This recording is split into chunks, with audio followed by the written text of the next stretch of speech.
This episode of the Kingston Live podcast is brought to you by Grand On Stage. Get the most out of the Kingston Grand Theatre experience with access to pre-sale tickets, the best prices, and the best seats. Tickets for individual performances and subscriptions for the Grand On Stage season are on sale now at kingstongrand.ca. Every year, the summer festival season brings Kingston to life. Returning favorites like Skeleton Park Arts Fest, Back to the Farm, and YGK Craft Beer Fest pull in a mix of local and touring artists and fill the city with activity. But one festival has been missing for the last few years. In 2023, downtown Kingston hosted its final Limestone City Blues Festival, closing out its 26-year run. And though there's been no shortage of music in town since, Blues Fest left a void in the scene. However, this year, a true successor has arrived. At the end of the summer, downtown Kingston is hosting the RoadTrip Music Festival, a single-day festival featuring stages across Princess Street and Market Square. Sounds familiar, but one look at the lineup and you'll notice something special. The names run a variety of genres, from pop and rock to R&B and country, hosting local favorites like Piner, Cassador, and Tiny Horse, alongside established artists like Gabriel Jacoby and Peach Pit. And some of that credit is owed to our guest today. It's part from Virgin, my belief that, again, people themselves are not as narrow in their tastes as media wants them to be so that they can advertise to them directly. We don't see music audiences as a demographic to be exploited. We see them as people who have diverse beliefs, values, tastes, experiences, and are super curious about things that they may not be familiar with. Steve Jordan has worn many hats over the years in the Canadian music industry. He's worked jobs ranging from publicity and radio and small record labels to music management. And in 2006, he started the Polaris Music Prize, an annual award given to an exceptional record by a Canadian artist. So when downtown Kingston was looking for someone who could guide the development of their new festival, recruiting Steve was a no-brainer. We're sitting down with Steve to talk about his own history with Kingston, the Polaris Music Prize, and what you can look forward to at the inaugural RoadTrip Music Festival.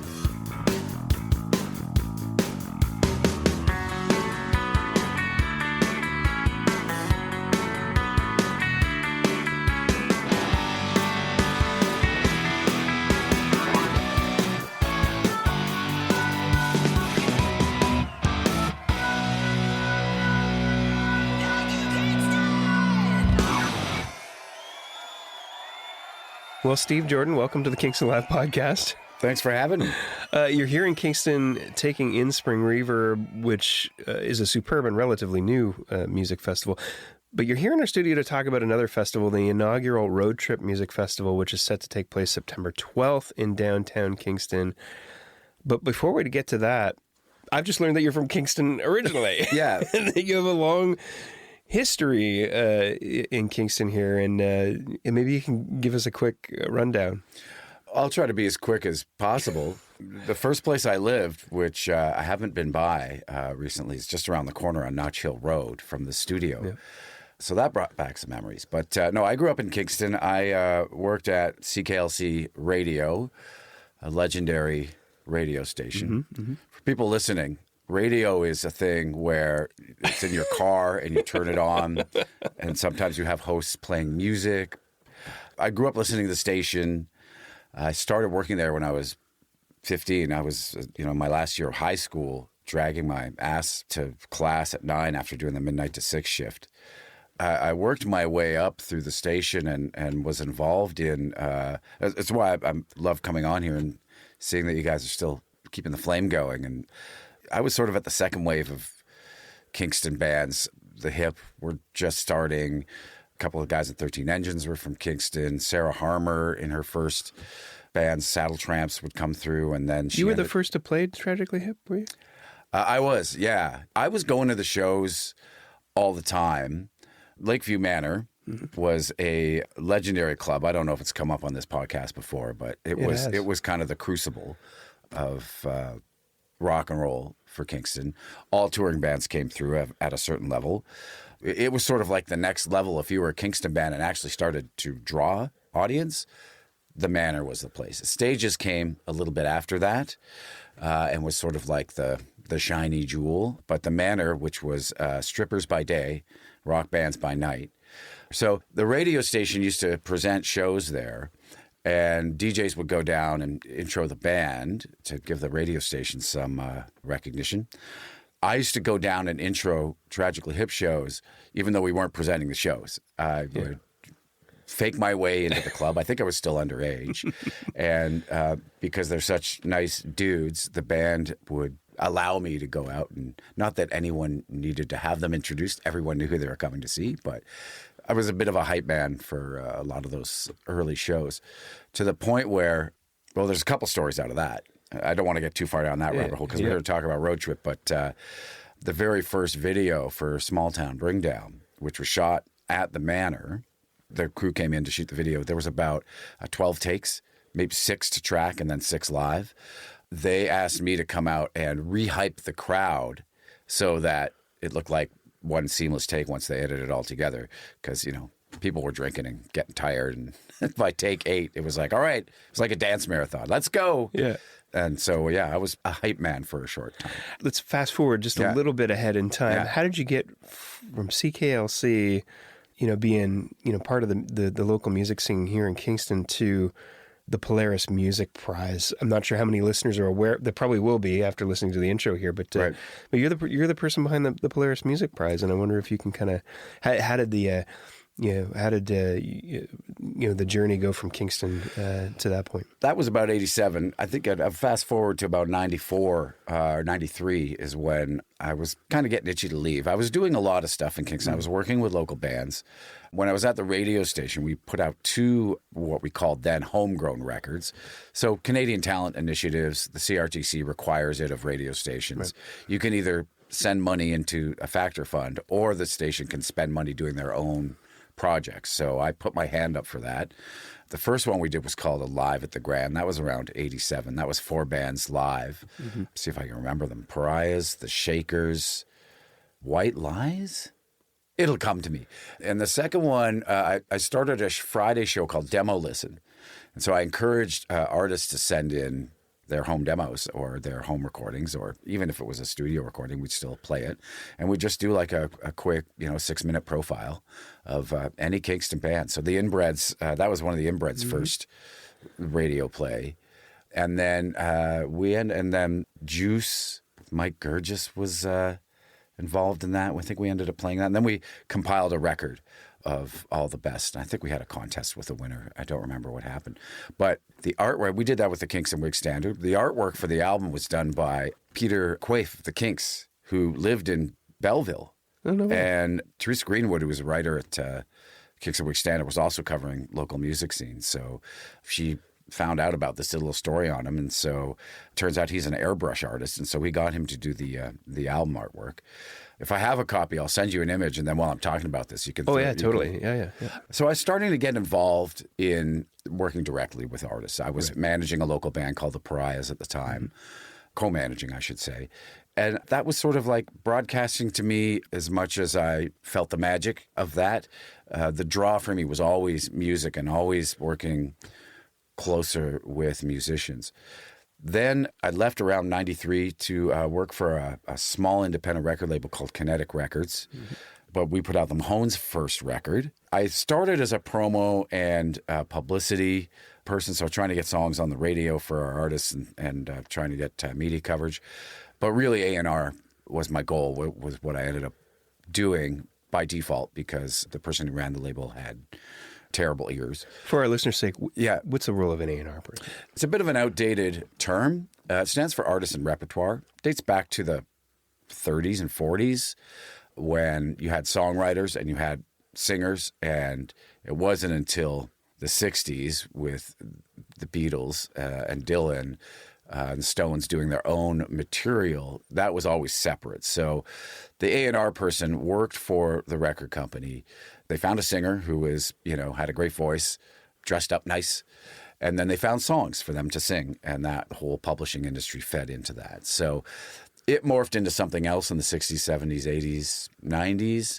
And then it was just more about finding, developing talent, recording them. In my case, even commissioning music videos as well, too. So, Right. yeah. So I did that for Kinetic, and then a job came open at Warner Music for A&R. I ended up getting that. And so I was doing major label A&R for a few years. Towards the end of that time, I started to get a little disillusioned with what I thought was a dream job when I took it. I'm like, I'm gonna be here till I die. This is great. I go see bands 5 nights a week, like you do. But what they don't tell you is most of the bands you see aren't very good, because you're really sifting through a lot of stuff to get to the good stuff. So it actually kind of takes its toll on you. And then there's a struggle to sign stuff that you think is really good.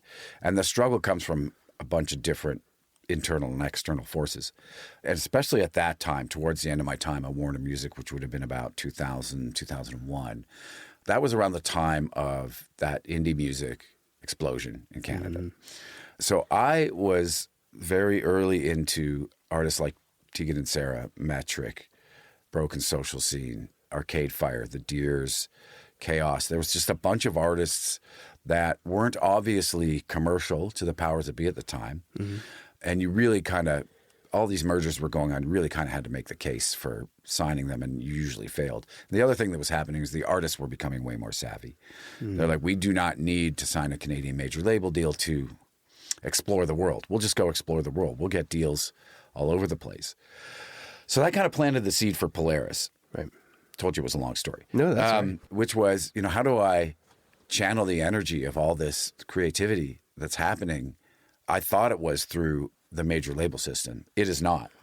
I'd been following the Mercury Prize in the UK for some time, and one day it just hit like a lightning bolt. If this works in the UK, we already have a Giller Prize for fiction in Canada, which helps sell books, mm-hmm. and maybe a similar filter could work in Canada. So that's I got the idea around 2002 and worked on it for 4 years before we launched in 2006. It's not your typical award, the Polaris Music Prize. It's always been about celebrating albums, but based on artistic merit. How has that shaped the way you listen to music, and does that same philosophy influence how you think about curating a lineup like the RoadTrip Music Festival? That is one of the most excellent segues I've ever heard. Very good. Like when Polaris started, it was meant to kind of be like a consumer filter for people who are really into music, not your background listeners.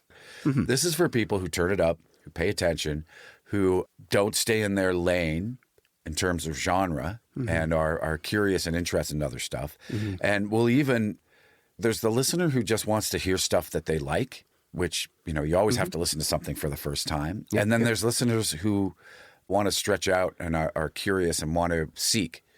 And so Polaris, the audience is for the seekers. Mm-hmm. And there will always be things, I think, even though I haven't been there for 5 years, but I think what we build has a solid foundation. There will always be things on it that people are familiar with. And there will be things on it where you're like, I have never heard of this. But mm-hmm. because it's in that Polaris brand, it's like a trusted process for selecting it. They will check it out.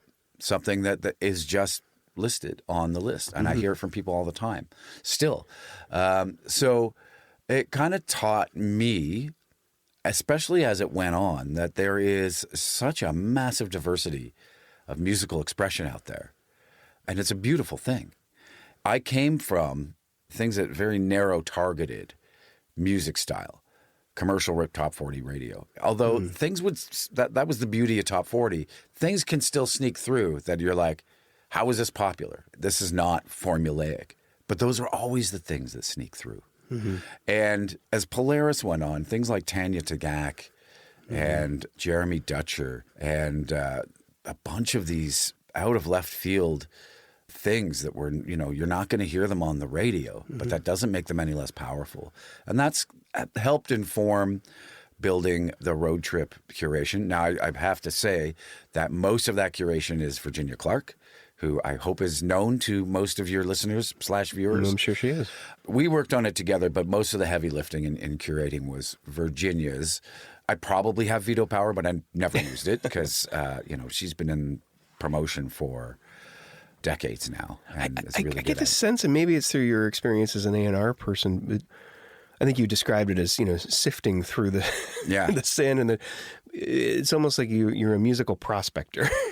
But what you have this ability to find those nuggets in there somewhere and bring those to the attention of others. And I feel like when I looked at the lineup for the RoadTrip Music Festival, I'm like, oh, that's interesting. Mm-hmm. And now that you're describing your approach to the Polaris Music Prize, it all makes sense to me. Yeah, I think it's important to Virginia too. She's not here. I don't want to put words in her mouth, but it's important to both of us that we have the variety, the range, and that there isn't just one style. Mm-hmm. We don't believe, as others in a mass market situation might believe, that people's tastes are narrow. We think they're quite broad, and we think they're quite open to hearing a soul rap hip hop artist like Jacoby next to a rock pop artist like Peach Pit, next to Katie Tupper, who is basically like this sultry soul presence. She's amazing. I saw her a few weeks ago. You got your local artists who are on the bill, who I hope we get to talk about, and it should take you on a journey. I think I already have in my mind the Between Artists playlist that's going to go on the PA that will transition people from one thing to the next. Nice. So it's amazing that you're thinking about those details. I go to shows all the time. I get bored easy. Not at shows where they're amazing, but one thing that really speaks to me is a complete and total experience. Some of it can be subtle, some of it can be overt. But you do want people to walk away going, that was time well spent. Yeah. The money's one thing. We're in a time economy now. We have such a fire hose of options to spend our time. We can't handle it all. Yeah, we need people to curate who might share your tastes or your sense of adventure or your sense of curiosity. I'm not the first line of curation for this, and neither is Verge. We pay attention to other people who make the same selections, the same choices. And you sort of have your people that you trust. You're like, oh, this agent or this radio host or this journalist, they've never done me wrong. They've always suggested something that I end up liking it. So I want to turn other people onto that. Right. Okay, that's interesting to know that that's how that works. Well, you just described yourself as someone who gets bored easily. So when Downtown Kingston approached you with the idea of creating this new festival on the heels of the Limestone City Blues Festival, what made that opportunity interesting or appealing enough for you to get involved? Well, it was Verge who first told me that they were considering turning over that ground. I should elaborate. I get bored easily when things are boring. And a lot of things are boring. There's a lot of live presentation that people haven't fully thought through the experience they're relaying. People are, again, giving you time out of their finite amount of time. And I kind of tell artists this. It's not about the money you're collecting from them. And hopefully you get to a stage where you are collecting money. It's about the time you're asking of them. And so whatever it is you're trying to express, just put everything into that, right? And that boredom would come, and that's what helped with A&R is, well, there must be a reason I'm bored. Now, I did end up signing a band that did very well, and I was super bored the first time I saw them. I must have been tired. I want to ask you, but I won't. Well, I'll tell you later. But so to answer your question, so Verge told me about that they were thinking of doing this, and I'm like, I was kind of between projects at the time. And I said, well, I don't want to step in on your relationship, but I have time on my hands if you want to try and help build something to guide their choices. So we did a little bit of market research for them just to talk to other festivals around, get best practices on timing and experience and timeline and curation and all of these things. And I think it was all stuff we kind of already felt and knew, but it's good to have it confirmed by other more successal festivals. And Verge herself had been doing Wolf Island Festival for a number of years, so she had hands-on experience there. But even on a larger scale than that, we got input from the Osheaga folks, from Blues Fest, and just a number of other festival and live booking folks, agent folks. So that's what we presented to them, and they loved it. We even came up with the name. Oh, cool. Yeah. I want to ask you about the name in a minute, actually. Sure. So it's good to know that you answered one of my questions. I wanted to know about the name. But, the Limestone City Blues Festival had a lot of history, and its audience was aging and attendance was declining. But how do you honor the spirit of that audience or the event itself while also building something that feels fresh and future-facing? Or was that even a consideration? Or was it more of a blank slate? It is more of a blank slate. I think there's certainly a core of the Blues Fest audience, and I'd been a couple times, and it was a really lovely thing when it was really humming. People love live music and they love gathering, so that spirit of it, we really obviously want to maintain that. Yeah, I think where we sort of part ways, there's a definition of a certain kind of music, and then stepping outside of that can either be great, like Blues Fest in Ottawa, and embraced, or not embraced because people, want what the thing says and are used to what they've been presented. So it's a tricky thing to try and navigate your way out of that. So a clean slate is what downtown wanted, and so we built something based on that brief. Yeah. And it's been described as a multi-genre music festival. What drove that decision that you were just talking? What drove that decision to intentionally break that music festival paradigm? It was part in talking to other folks. It's part from Virgin, my belief that, again, people themselves are not as narrow in their tastes as media wants them to be so that they can advertise to them directly.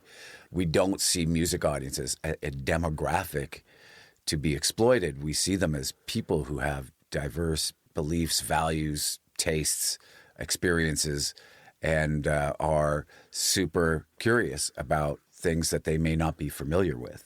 Not that we are going with complete unknowns. That's a recipe for failure. You have to have artists that people have heard of who can draw people to it. But once you have them there, hopefully you have them there all day, and you can give them more choices in the buffet that is right there beside all the things. What makes that balance work? Because there's, like you said, we'll find out. Yeah, we haven't proven that it actually works, but a lot of festivals are anchored around one or two big name headliners, and here I think with RoadTrip, you've mixed some familiar emerging artists with some local or regional favorites. And when I saw the lineup, I thought, oh, that's an interesting mix. One thing Virg and I discussed very early on was we're not going to book anything or suggest booking anything that we haven't experienced live ourselves. Right. Okay. And I think Gabriel Jacoby is the one artist that neither of us have seen live. But I said, it's one thing to look at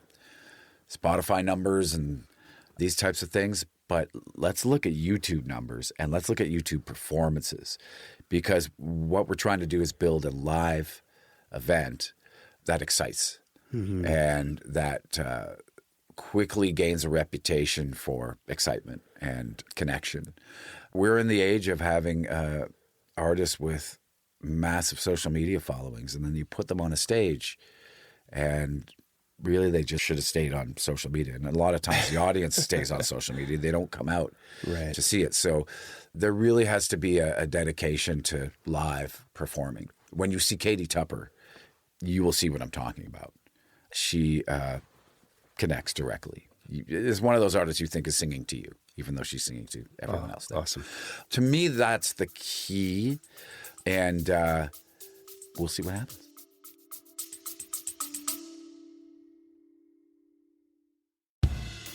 This episode of Kingston Live is brought to you by Grand On Stage. Grand On Stage takes you beyond the regular Kingston Grand Theatre experience. It's a subscription option that gives you access to pre-sale tickets, the best prices, and the best seats.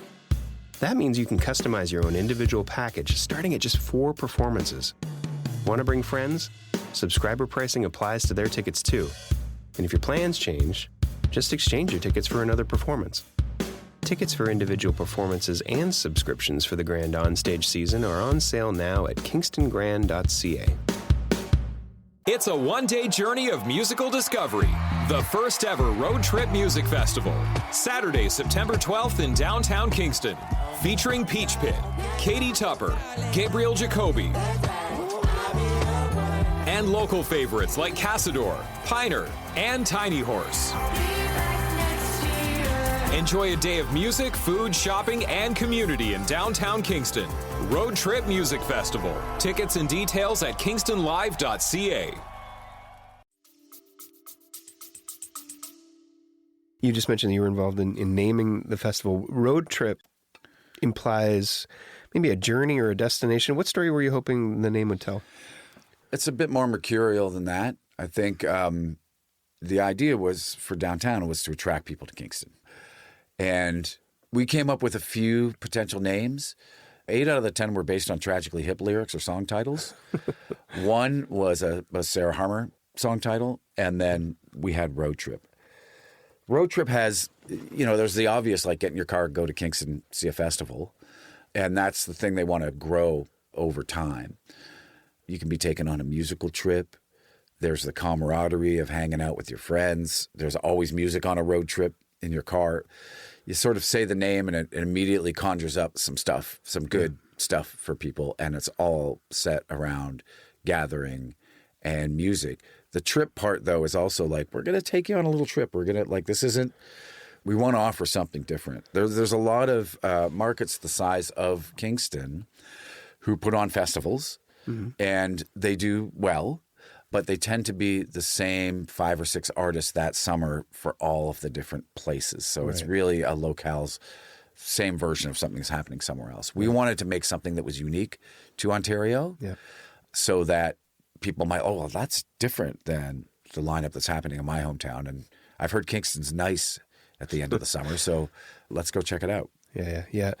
For those who might be curious about RoadTrip Music Festival but might be undecided, what would you say to encourage them to check it out? I mean, you got Peach Pit, you got Jacoby, you've got Katie Tupper, you've got Casador, arguably Kingston's most popular current rock band. I would say, yeah.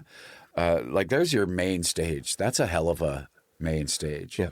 If I'm speaking to people outside of Kingston, I'm like, that's worth getting in your car and going. If I'm speaking to people in Kingston, that's worth getting on whatever bus and coming downtown. If you don't know or haven't heard of any of these bands, trust us. They're really good. We know what we're talking about. And it's just, there's a little kind of something for everyone. There's Princess Street during the day will be shut down, and that's where the rest of the lineup comes into play. And so it's just a good day to spend the whole day downtown. Yeah. In a market like Kingston, sometimes new is great, and sometimes people will check it out, and sometimes new is like, I'm gonna give it a few years. Yeah. I haven't heard of this. I don't. Yeah.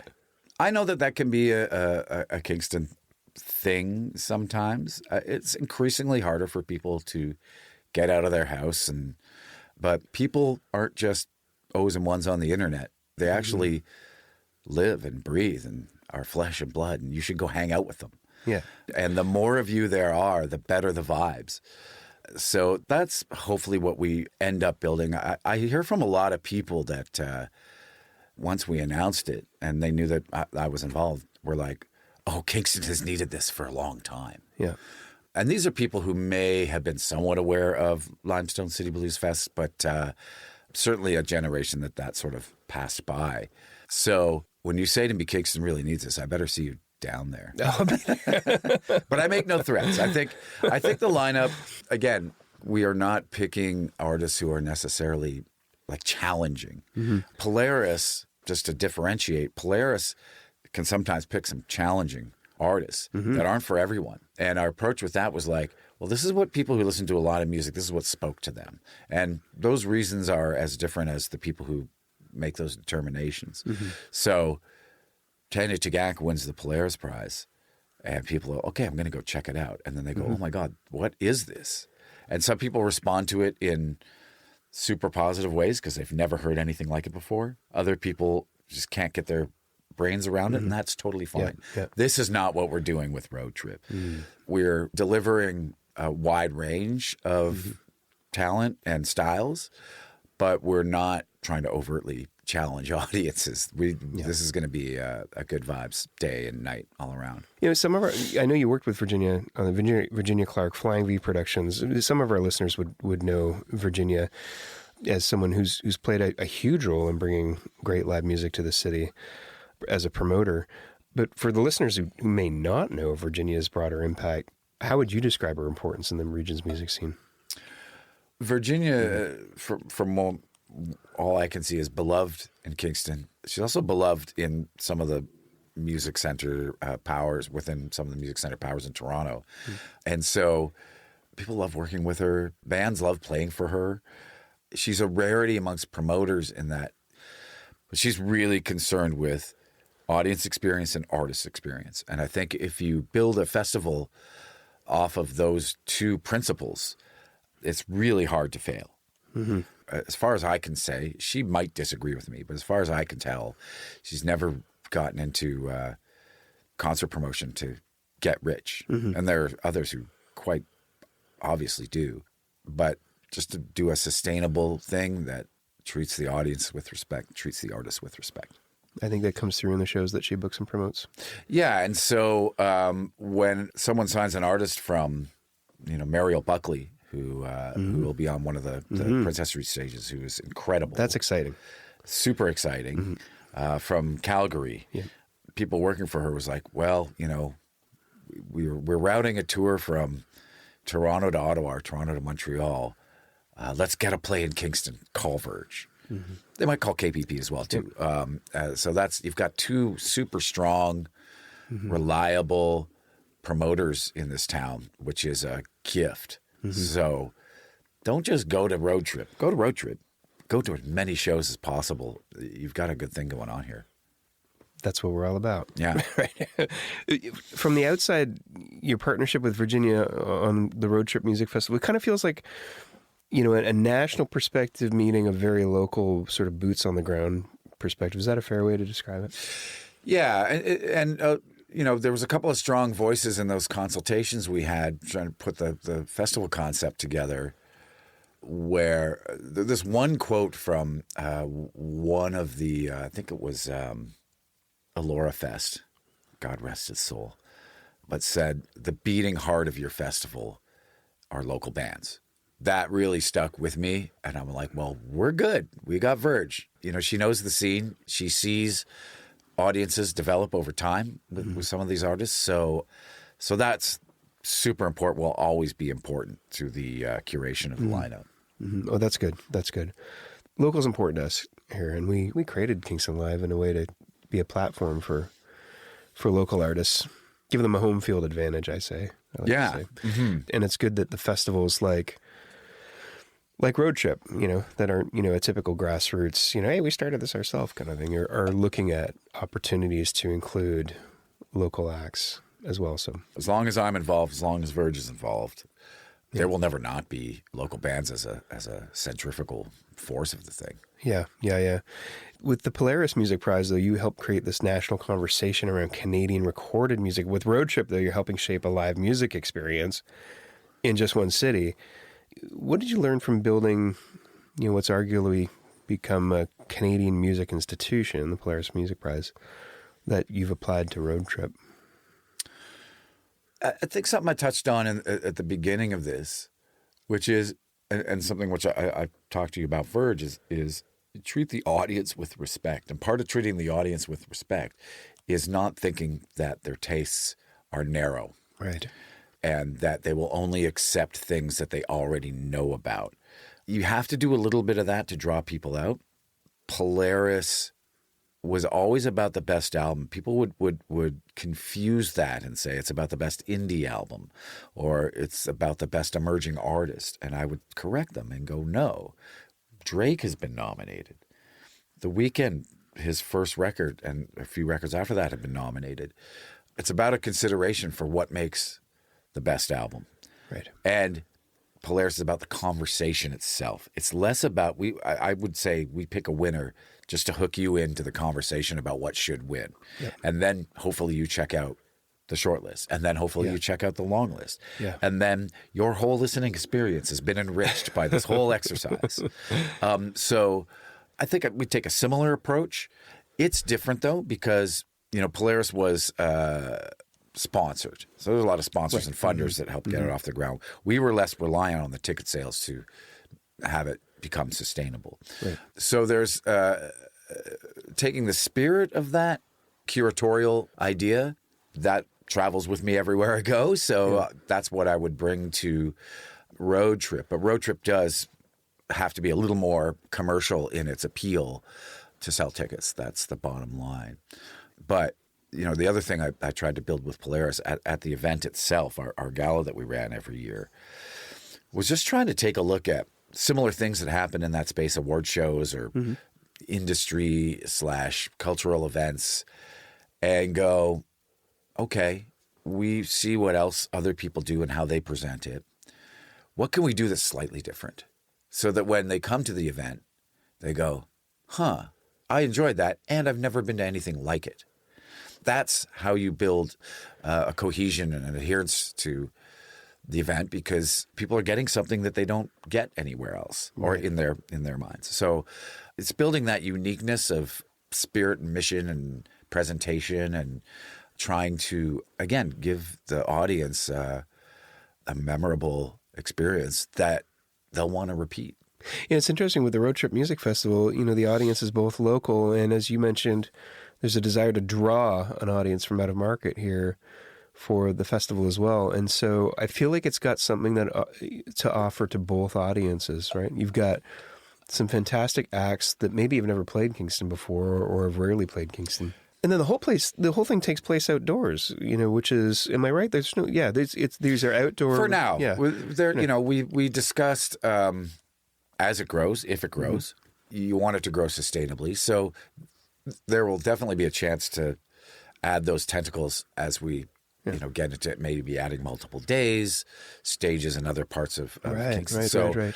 But downtown Kingston's beautiful in the summertime, and that's, I think that offers an experience. And most people who live here would know that. But if you're not from Kingston and you haven't been, to experience this caliber of music in a live setting outdoors in downtown Kingston is an experience. And it's such a beautiful setting.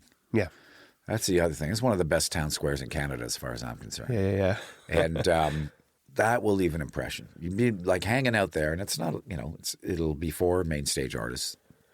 It'll be a good hang. Yeah. And if we do the presentation in a compelling way, I can see it just being a tight little vibe fest. For someone to look at the lineup and maybe they might recognize a few names, but there's 2 stages. There will be 4 stages, I believe. Yeah. 4 stages. There's a lot going on. Yeah, there'll be 3 stages on Princess Street. Yeah. And then the one main stage. What would be your advice to someone in terms of how they might approach the day? Hydrate, sunscreen, a nice hat, plan meals. There's plans for food on site, but also it's downtown Kingston. We've got some amazing restaurants. So try and build in a mealtime somewhere. You might not be able to see every single band because you do need to eat. And check out as much as possible. So don't come downtown for the last hour of the main stage. Plan your day. Plan this as a day outing. I think we start at 1 or 2 around that time. Yeah. And then, it's Kingston. It's downtown. Take a break. You can go to the waterfront. Walk anywhere, you can come back. It's such a great setting. Get some ice cream. White Mountain. Yeah. They did not pay me for that.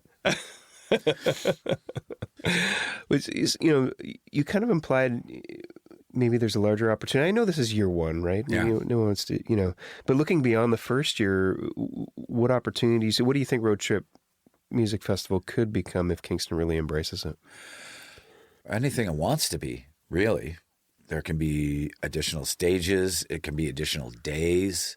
It can turn into a club festival because, you got a kind of hard stop. I think it's at 10 or 11. So people will want somewhere to go, and they may want more music. It's really simple, just growing it out organically. If it means adding another day, it means adding club nights, it means adding other staging areas. It means adding things that are not music. So, arts bring in more arts elements to it. I know there's the huge Arts in the Park that happens here, but there's other things like that, and things we haven't even thought of. And maybe what even happens is people come to the Downtown Kingston organization and go, I have an idea. I went to RoadTrip. It was great. Here's a thing maybe we can do. That would be wonderful. Yeah. Adding different dimensions to it. Yeah. Very cool. Well, I know we brought you here to talk about RoadTrip Music Festival, but on a personal note, I feel like I have to ask you. You know, you've had a national view of Canadian music for so long, for many, many years. What do you hear, see, or sense in Canadian music right now that excites you? Well, I mean, let's look at Angine de Poitrine. Like, that is like, I feel like rural Quebec just happens to be the place that was picked as the landing pad from this band from outer space. So we kind of lucked out. That's exciting, and this isn't a scoop for anyone. By now, most people have heard of it, seen the videos. But that's exciting to me because it's very Canadian in that it's weird. It's unlike anything else. It's super groovy. And it's like, I think people's reaction is like, I shouldn't be into this, but I am. And there are a lot of, they're not the only ones to be kind of in that weirdo math music area. But hopefully it encourages other people to forget about chasing the gold ring. And like with Polaris, we always wanted to encourage artistic ambition, not marketplace ambition. Because marketplace ambition, whenever it's engineered, it's terrible. So when it's engineered successful, it ends up kind of losing its soul a bit. I have nothing against hugely commercial music. I love a lot of it. But the artistic ambition is the thing that really, I think, is really exciting and pushes art and music forward. So I'm interested not just in how they managed to sustain a career after this. I think they should make a movie. But with their origin story and stuff. Whenever a band like that comes along, the people go, nothing is like this. I don't know I think I like it. A bunch of other bands form or artists feel compelled to take it up because it just inspires them so much. Yeah. So I'm interested in seeing what these guys inspire. Yeah. I think they're guys. Who knows? We don't know. Yeah. They are asexual. I'll just wait till the next Polaris long list comes out. Like that's really the answer to your question. Because the people who are picking that, they listen to a lot of stuff and they go, check this out. Yeah. And that's really all that filter really is. It's been a must-read for me for years and years. Oh, amazing. I still have He Poo's Clouds in my Apple Music library because that was the first, I think the very first winner. Oh, and Palette, right? Yeah, that's right. Yeah, it's still in there. It's amazing. Well, it was such a pivotal moment for a lot of reasons because they were up against, was it Harmer that first year? The second year. I feel like Harmer's first year, Kanon, Wolf Parade. There were some known artists on that list. I think he was like the least known of all the artists on that list. Although musicians certainly knew who he was because he was doing a lot of arranging for others. So it made a lot of people go, oh, and and who, and what, and oh my God, it's called He Poo's Clouds. Yeah. These people are unafraid. I feel like that's every year for Polaris Music. That's my reaction every year. It's like, who? What? Yeah. Oh, interesting. Yeah. And then you're down the rabbit hole. Yeah. But that's awesome. Well, I don't really have any other questions. There's one question we tend to ask. We got into this thinking, maybe we can squeeze a year out of it. And we are way into this deep, and there just seems to be no bottom to this. But what is it about Kingston? I mean, we are huge advocates for this, but a lot of others from outside of Kingston seem to recognize that there's something special going on here. And we've been looking for the answer to, what makes Kingston such an amazing, musical city. I don't know. I have theories. None of them have been proven correct because you can't. But on a really important side note, in a way, that's what we hope this festival can help do. And I know we've got Skeleton Festival, which has already been doing this kind of thing for years, building community. It's a really great thing. But hopefully this can be another thing that helps unify whatever it is in the soil that creates these amazing songwriters. But I think it's a few things to answer your question. I think there's the kind of intellectual influence of the university. I think there's a slower pace to the way of life. When you're not as rushed, you notice more things. So it's no coincidence. There's a lot of writers that live in Kingston. There's a lot of creatives that live in Kingston. And so your opportunity for observation and reflection is just ever greater. Right. I mean, you can do that anywhere, I suppose. The noise is tuned out. There's the natural beauty. There are the ghosts. I think the ghosts of Kingston. And if you've never been on a Kingston ghost tour, I highly recommend it. I have, actually. Yeah. I think that has some sort of spectral influence.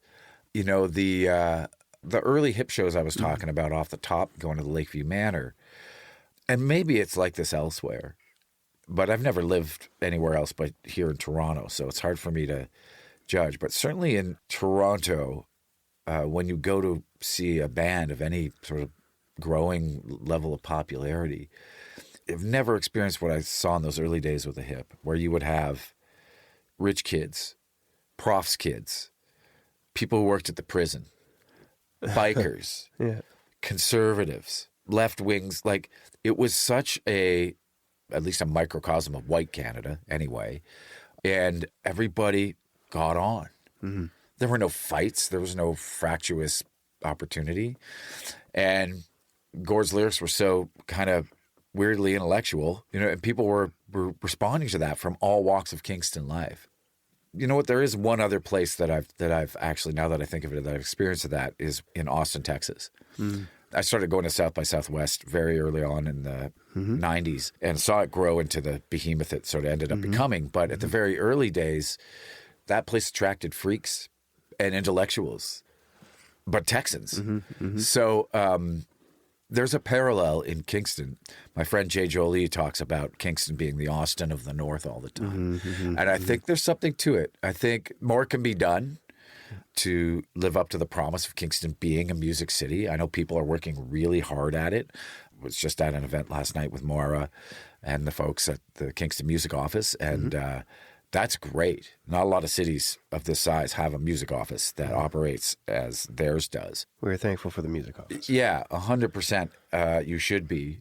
And those are the conditions. But I think a history of musical excellence has a lot to do with that as well, too.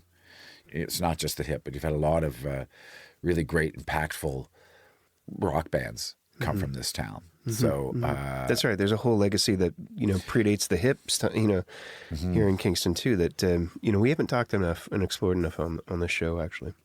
Well, if you ever want to have me back in, talk about the history of Kingston bands. Absolutely. That would be a cool episode. I did a lot of work back in the day, but was also coming out of when I talked about the hip being like second wave of Kingston bands. The first wave was like the Blushing Brides. There was a bit of a scene, but it was until the hip came along, it was mostly cover bands. And the hip were a cover band to start, for sure, but so were the Beatles. Steve, thanks for coming on our podcast, and love that you're from Kingston, and you get to spend it's a little over an hour with us. It's all good. I have to go do mentor sessions now. Cool. Apparently. Well, we'll let you get to it. This has been Kingston Live. If you've enjoyed this podcast, please share it, tell a friend, or subscribe on your platform of choice. For show listings, artist info, and all things Kingston music, check out kingstonlive.ca. Kingston Live was produced in Kingston by Soundwise. Hosted by Rob Howard. Voiceover and technical production by John Sanfilippo. Writing and research by Peter Sanfilippo. Executive producer Rob Howard. We'd love to hear from you. Email us at podcast@kingstonlive.ca.